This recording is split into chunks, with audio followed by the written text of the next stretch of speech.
Okay mga boss, pakita ko lang sa inyo yung carbon lodi natin. Ano?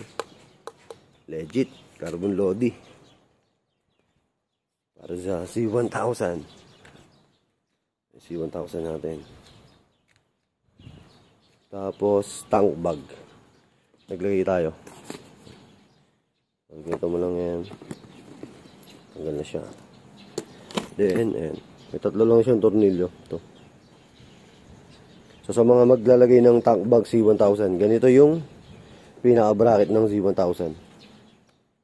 Stabilizer. Kasi you know, papay-araw na. Tapos yung tank bag niya, ganyan. Then ito yung sa likod. Kiniklip lang siya. Dali lang to. Ganyan lang.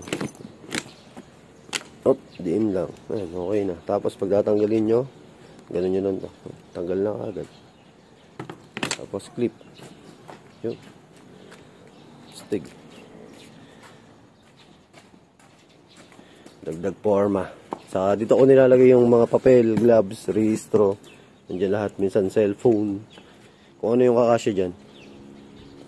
Tapos naglagay na tayo ng bracket. Pero yung top box natin, hindi pa natin ilalagay. Pero lalagyan din natin yan. Para sakto pag may mga gamit na kailangan. You know. Stig. Ayos na, ayos na. Thank you, thank you. Yan yung ating Z1000.